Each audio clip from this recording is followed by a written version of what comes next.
Olá, nós somos os cenaristas. Meu nome é Luiz Maia e hoje eu estou aqui no meu lado com o Tiago Monteiro. Nós vamos tentar discutir um pouquinho desse momento, dessa grande crise da pandemia, do Covid-19, com algumas reflexões que a gente vem fazendo no nosso diálogo com gestores, com autoridades da política local e, de alguma forma, com todos que seguem esse grupo, tá? Então, nós temos mais ou menos um roteirinho da nossa conversa, Tiago, só para lembrar aqui o pessoal que a gente no Cenarista, a gente trabalha com três cenários, né? Um cenário mais pessimista, em que naquele caso a gente teria uma depressão, um quadro bem grave para o comportamento da economia, mas que a gente considera que tem uma probabilidade pequena. Nós temos um outro cenário também de probabilidade pequena, que é o otimista, que é de uma desaceleração passageira. Esse cenário está praticamente descartado, embora aqui e ali a gente saiba que exista sempre a esperança da emergência de uma droga ou até de uma vacina de uma maneira muito mais acelerada do que se esperava. E nós temos o cenário base. Então, nós vamos falar um pouquinho desse cenário base, só para lembrar, conversar bem rapidamente sobre os desdobramentos desse cenário base, e aí nós vamos para o principal dessa conversa de hoje. São as perspectivas de mudança na estratégia que está sendo adotada pelo governo federal, principalmente, mas com repercussão nas estratégias locais. E a gente vai falar um pouquinho da expectativa que nós temos para as próximas semanas, tanto na área da saúde, no quadro de saúde que nós temos no país, quanto com relação à economia, a desaceleração, os impactos que a gente está tendo nos diversos setores. Então, só para lembrar os nossos acompanhantes aí, Tiago, o nosso cenário base é um cenário em que a gente teria uma adesão relativamente baixa às medidas de prevenção. A gente tem visto isso, né, pelas mídias e pelas mídias convencionais e pela imprensa em geral, registrando um nível relativamente baixo de isolamento social. A média do país, se não me engano, está lá na casa dos 50%, 55%. O segundo ponto seria a insuficiência de recursos, né? A nossa capacidade na defesa da vida.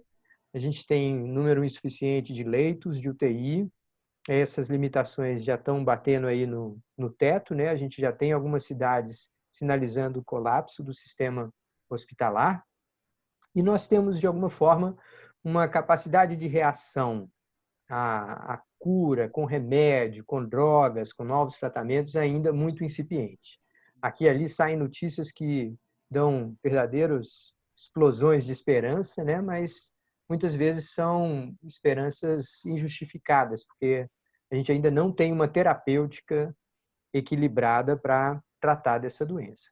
Então, nesse quadro, a gente tem visto a propagação de maneira relativamente acelerada da doença no nosso país, com as grandes cidades já mais afetadas, e a gente teme que isso vai principalmente atingir os bolsões de pobreza das nossas grandes cidades, as favelas, as comunidades mais vulneráveis, e a gente teme muito que esse quadro se agrave daqui a algumas poucas semanas. Mas vamos começar a falar um pouquinho sobre essa mudança de estratégia.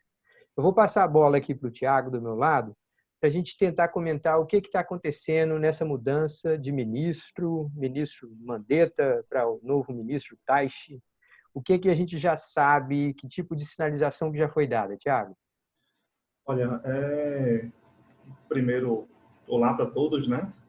Acho que está todo mundo acompanhando, meio que perplexo, mas também que, como se já soubesse o que iria acontecer, principalmente se a gente pegar da última quinta-feira para esta quinta-feira que culminou na saída do ministro Mandetta. Acho que a gente via, né, uma troca de farpas, algumas rusgas com relação ao Jair Bolsonaro, o ministro, alguns governadores já tomando partido. Enfim, a gente já estava meio que esperando isso acontecer.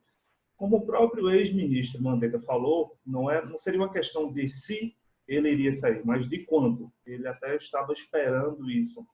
E aí entrou um outro ministro que, segundo o próprio Bolsonaro, tem total alinhamento com o que ele pensa. E uma das frases do Bolsonaro de ontem para hoje me chamou bem a atenção, que foi o seguinte: pega o Mandetta, pega o Jair Bolsonaro, soma e divide por 2. É isso que eu quero que você faça. Ou seja, não tanto ao céu, não tanto ao inferno, né? A gente não vai ver uma liberação total, pelo menos na teoria, nem também uma reclusão como o Mandetta estava querendo. E aí a gente pode enxergar o copo meio cheio, meio vazio. Quem acompanhou o discurso do Jair Bolsonaro logo após a saída do Mandetta viu que ele falou bastante em economia, falou bastante em desemprego, falou bastante do efeito colateral do desemprego na saúde, que não deixa de ser... a gente precisa levantar essa possibilidade que existem estudos da Fiocruz dizendo que o aumento percentual do desemprego aumenta também o acesso à saúde pública e também às mortes. Então, a questão da saúde pública ela não está somente ligada ou interligada ao coronavírus. Existem outras doenças que podem ser potencializadas com o índice de desemprego aumentando, e aí o discurso do Bolsonaro foi mais ou menos nessa pegada. O Taish ele falou que não iria fazer nada de maneira agressiva ou arbitrária, muito pelo contrário, ele seria como se fosse um interlocutor entre o Planalto e os governadores, ele se predispôs a fazer isso. Ainda está muito incipiente ou muito raso qualquer tomada de decisão hoje ou qualquer levantamento de possibilidade. A gente só pode especular que, pela movimentação do Bolsonaro, pelo discurso do novo ministro e pelo que estava acontecendo em termos de desagradar o Jair Bolsonaro quando o Mandetta estava, a gente pode ver uma sinalização de uma flexibilização maior nas próximas semanas, né? A gente vê o Bolsonaro falando muito sobre flertar com relação à reabertura de alguns pilares da economia. Ele tem uma simetria muito grande com o Donald Trump, né? Ele só não ficou tão simétrico quando o Donald Trump isolou totalmente os Estados Unidos, né? Mas agora, com os 3 pilares que o Donald Trump falou de ontem para hoje, liberando aos poucos os cinemas, comércios, academias, enfim, acredito que a gente possa começar a ver isso nos próximos 15 dias, né? Acho que não de maneira irresponsável, até porque acho que não cabe mais isso no nosso país. Aquele discurso inconsequente e irresponsável que a gente via no começo do ano do próprio presidente e da sua cúpula começou a ser um pouquinho mais ponderado. Se a gente for pegar os últimos 3, 4 discursos do Jair Bolsonaro, a gente já começa a ver uma diferença muito grande na forma de se falar, na expressão não verbal. Então, provavelmente, Luiz, a gente com certeza vai ter uma flexibilização desse isolamento que a gente tem hoje. Como você mesmo falou, a gente não tem um isolamento, né, fidedigno, robusto, onde as pessoas realmente estão em casa. Eu trabalho eu tenho uma empresa que é considerada essencial, o serviço que ela presta. Hoje eu até comentei quando cheguei no trabalho, quando cheguei em casa, que eu vi mais pessoas nas ruas hoje, mais tráfego de pessoas e também de veículos. Então, assim, eu acho que naturalmente a gente não está tão isolado. A gente ainda faz meio que um isolamento lá Brasil, né? Meio que tupiniquim. E isso, quando a gente já estiver o respaldo ou tiver com o respaldo do governo de poder sair, poder trafegar meio que livremente em algumas áreas, a gente pode ter pelo menos alguns cenários. O primeiro cenário é a gente ter um alto índice de contágio, né? A gente bateu um papo com um infectologista ontem aqui no estado da gente, onde as previsões beiram mais ou menos final de abril para começo de maio. A gente vai ter o começo do inverno no Brasil, ou seja, a gente pode estar falando de alguma coisa um pouco mais agressiva em termos de contágio e de óbito. E aí a dúvida será que esse contágio e esse óbito ele vai ser o suficiente para a gente fazer um outro isolamento, mas de maneira mais agressiva, ou aquele isolamento que você defende, assim, você tem uma teoria bem bacana que fala que a gente precisa, pelo menos, personalizar os tipos de isolamento, né? A gente não pode fazer a mesma coisa que fez em São Paulo, no Rio de Janeiro, em Recife, Ceará, por aí vai, em Salgueiro, em Itacuruba, em Vitória de Santo Antônio, que são atmosferas diferentes. A gente ainda vai esperar um pouquinho para o que é teoria e o que é prática no novo ministro, o que é esse alinhamento que o Bolsonaro fez questão de dizer que o novo ministro tem com o seu pensamento e qual é o percentual de Bolsonaro e o percentual do Mandetta, que é essa divisão que o novo ministro vai fazer da soma dos dois, vai ficar mais agressivo. Se vai ser mais Bolsonaro, se vai ser mais Mandetta, ou se realmente vai ser meio a meio, viu, Luiz? Deixa eu pegar uma coisa que você falou E me ajude aqui, Tiago, para eu não ficar, sei lá, lendo o copo excessivamente cheio, né? A ideia do É, copo meio cheio, meio vazio. Mas desde as primeiras declarações do novo ministro, aí eu vi uma certa ênfase na ideia de buscar dados, buscar informações e trabalhar com informações em tempo real, mais números, mais conhecimento da realidade micro. Então, isso pode sinalizar algo favorável. Vamos lá, do que nós estamos falando aqui? Tanto eu como você somos daqui do grupo dos cenaristas, somos as pessoas que gostamos mais dessa parte de ciências comportamentais, de como isso. que funciona a cognição, o juízo humano, né? Não é brasileiro, mas humano de maneira em geral.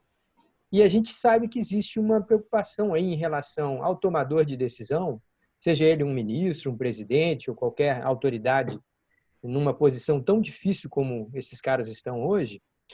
Por um lado, cada um de nós temos uma tendência a observar a realidade e pensar da realidade os elementos que confirmam as nossas hipóteses. Então, nós Isso. estamos sujeitos a isso. E quando a Aham. gente tem uma estratégia de coleta de dados mais robusta, a gente pode, de alguma forma, se proteger desse viés que todos nós temos. E o segundo ponto é a ideia do conservacionismo, a ideia de que cada um de nós, uma vez que temos concepções, opiniões, a gente tem dificuldade em largar essas opiniões, essas concepções, mesmo quando a realidade sinaliza contrária, sinaliza que aquelas opiniões não estão mais valendo, a gente tem uma dificuldade em atualizar o nosso posicionamento. Um pouco de orgulho, um pouco de. Enfim, seja por que razão emocional, nós todos, e eu estou falando ser humano de maneira geral, está sujeito a esses vieses.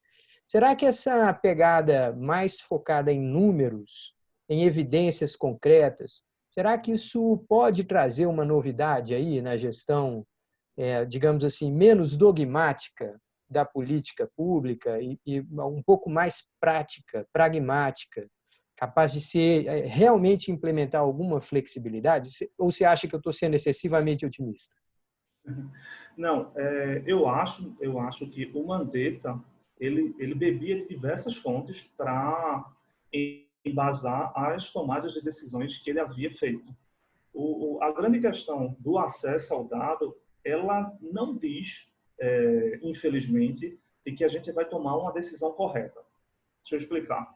Se eu tenho um posicionamento A ou B, geralmente as fontes que eu vou beber, as fontes que eu vou consultar e as fontes que eu vou tentar embasar aquilo que eu já tenho como pré-concepção, vão falar exatamente, vão respaldar exatamente aquilo que eu acredito. Então, você beber de fontes, você colher dados, você ir atrás de estatísticas, não significa necessariamente que são as reais estatísticas ou os dados que são fidedignos com aquela tomada de decisão de liberar ou não liberar determinada região ou determinado setor ou segmento. A grande questão é que, se o novo ministro ele tomar por dados, dados oficiais, dados robustos, e, a partir disso, ele tomar decisões baseadas nesses dados, que podem ser, inclusive, decisões errôneas, não significa necessariamente que ele pode tomar uma decisão correta, a gente só vai saber disso daqui a uns 20, 30 dias. Se ele se basear em dados oficiais e deixar bem claro isso, como o próprio Mandetta fazia, porque o Mandetta ele caiu justamente porque ele tinha um respaldo científico nas costas que ele estava pregando. Então, e ele ia de encontro com Jair Bolsonaro, que, muito pelo contrário, e Jair Bolsonaro também tinha dados falando que o aumento do desemprego, do colapso econômico, também geraria algum tipo de caos social. Ou seja, ambos estavam baseados em alguma coisa. E aí o discurso de um sempre era mais inflamado que o outro, e a gente acaba deixando de lado essa parte um pouco mais científica, um pouco mais robusta em termos de estatística. Mas se o ministro, o Tais, ele pegar dados de maneira fidedigna, se ele não tiver com relação às preconcepções dele, só beber da fonte que ele acredita e que respalda exatamente aquilo que ele já tem como um viés cognitivo bem enraizado, que aí você vai potencializá-lo ainda mais, acredito que a gente possa ter uma flexibilização de algumas áreas, de alguns setores, de alguns locais e de outros não. E aí que seria, pelo menos, no mínimo, razoável. A partir do momento em que você faz o processo contrário, eu acho que a gente começa a pender para o copo ou meio cheio ou meio vazio, a depender de quem recebe a informação. Porque sem dados e sem base, o achismo, principalmente quando você fala de saúde pública e de sociedade, o efeito colateral ele é sempre danoso. E a partir do momento que ele tiver como base dados oficiais, seja da OMS, seja de países que culturalmente pareçam com o Brasil, ou não, mas que eles tenham algum tipo de alinhamento que, pelo que eu estou vendo, eles vão se basear bastante no que o Donald Trump está fazendo nos Estados Unidos, e aí que o Brasil funciona de maneira tão diferente, não só culturalmente, mas monetária e financeiramente falando, a gente pode ter um efeito colateral também de não personalização das tomadas de decisões. Mas eu vejo com bons olhos, pelo menos na parte teórica, o discurso do novo ministro, de não ser nem tanto Bolsonaro, nem tanto Mandetta, mas baseado em alguma coisa. Eu acho que nós todos estamos nessa boa expectativa, no sentido de uma esperança verdadeira, de que a gente tenha uma estratégia inteligente de enfrentamento, né? Que a gente reconheça a diferença, a heterogeneidade dos municípios, aqueles que já estão praticamente terra arrasada no que diz respeito à propagação do vírus e aqueles que mal foram tocados. A gente tem uma grande maioria dos municípios aí onde não se tem ainda registro de casos do Covid, né? Então, era importante a gente distinguir quem é quem. E talvez um pouco de inteligência que você mencionou de passagem, Tiago, mas que é a inteligência setorial. Quais setores que a gente pode adotar maneiras inteligentes? Ontem, na conversa com representantes aí, gestores da área de construção civil, a gente até chegou a comentar que seria possível pensar em canteiros de obra em que as pessoas, como elas fazem quando elas vão para uma transnordestina, para a construção de uma hidrelétrica, elas têm o deslocamento, elas permanecem no canteiro de obra por longos períodos e, de tempos em tempos, ela tem o deslocamento. Quer dizer, era uma maneira de você manter a economia funcionando e, de uma certa forma, com inteligência, reduzindo a circulação de pessoas, evitando o contato, evitando que as pessoas estejam pegando ônibus toda hora e se deslocando em grandes fluxos, principalmente, né? Então, acho que fica essa expectativa aí. Mas, de toda forma, a gente também deve ter uma bandeira amarela passando para vermelha, um sinal mais grave nas próximas semanas, né, Tiago?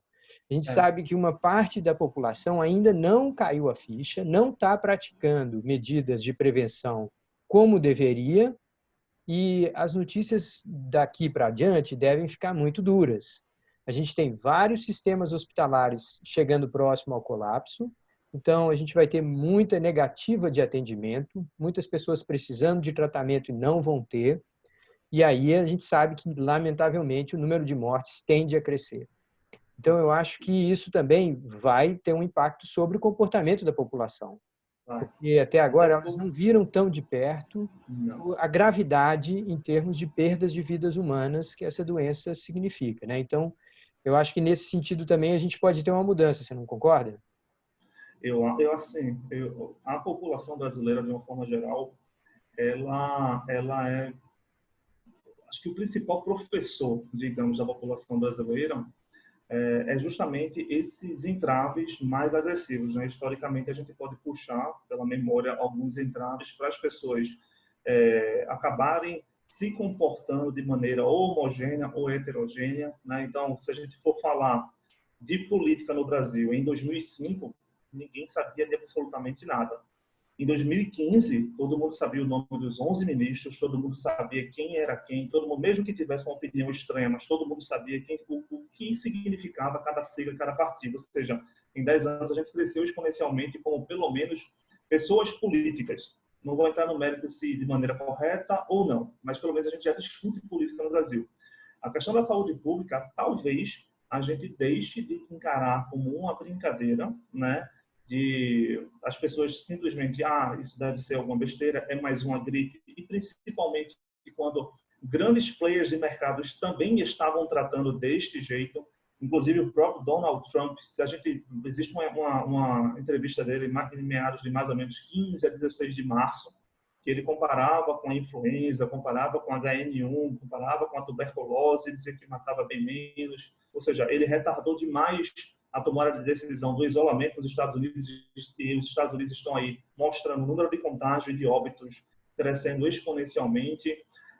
O prefeito de Milão liberou um jogo de futebol, fez uma campanha, Milão não pode parar, que inclusive o próprio Jair Bolsonaro queria fazer do mesmo jeito aqui no Brasil. Ou seja, quando os seus representantes e os seus líderes tratam isso como brincadeira, e a gente pode puxar, na semana passada, ou foi no começo desta semana, o próprio Jair Bolsonaro, na rua, passando a mão no nariz, apertando a mão de uma senhora, a mensagem é muito triste, muito estranha e muito inconsequente, para não falar irresponsável.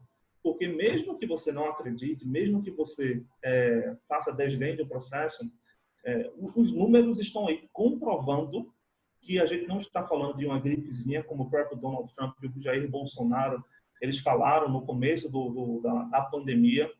E é isso que me assusta, entre aspas, Luiz, que foi o que a gente estava conversando agora há pouco. Quais são os dados e quais são as bases que o novo ministro vai tomar para dizer se vai liberar, se não vai liberar, quais são os setores.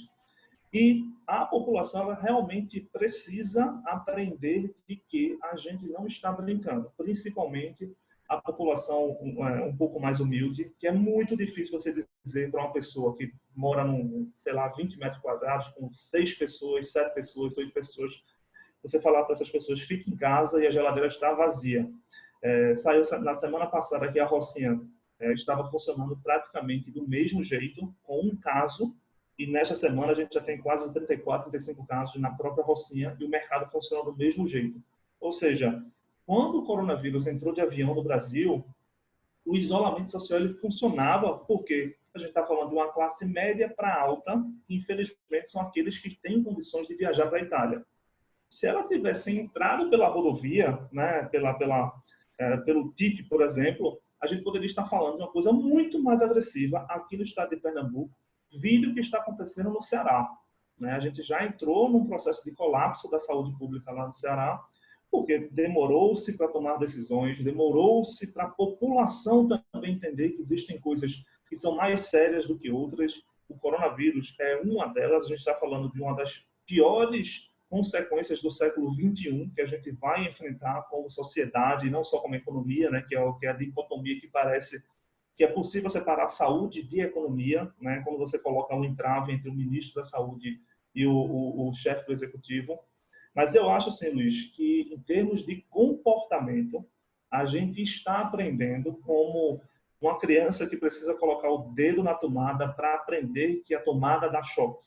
Mas parece que a gente está levando choque e eu acho que, pelo menos, final de maio, a gente sai mais fortalecido como sociedade, trabalhando como sociedade. Uhum. E sai mais fragilizado como aumento de casos, tanto com relação a óbitos como em termos de contágio. Justamente por conta dessa falta de percepção social que a gente ainda tem hoje, no começo de abril. Pois é, a gente tem que terminar, mas só para fazer um último comentário aqui, adicionar nessa nossa reflexão, a gente tem também, Tiago, chegando à mão das pessoas, finalmente, o apoio financeiro do governo federal. Isso. Importantíssimo também. Sabe também. que isso nas grandes cidades talvez seja de fato apenas uma compensação. Mas em cidades pequenas, a gente pode ter até uma expansão da renda. Então, a gente vai ter também aí um quebra-cabeça muito curioso para saber como que nós vamos conseguir, de forma flexível, adaptar o abastecimento de pequenas cidades, né? Então, se a gente tem lá uma cidade a 400, 500 quilômetros aqui da capital Recife, se a renda ali, a gente tem uma injeção muito forte de recursos, a gente pode ter lá uma tendência a desabastecimento, ainda que seja temporária, mas eu acho que vale a pena a gente ficar de olho nisso nas próximas semanas. Terminamos por aqui ou você quer completar mais algum? Não, tranquilo. Para esse bate-papo inicial foi ótimo. Legal, meu amigo. É sempre um prazer. Vamos torcer para que os nossos acompanhantes aí continuem participando, dialogando conosco. Nós somos os cenaristas e voltamos a qualquer momento com mais debate, mais reflexão, sempre dessa forma franca e democrática que a gente acredita que seja melhor. Um abraço, Tiago. Muito obrigado. Um grande abraço, Luiz. Um abraço a todos. Abraço.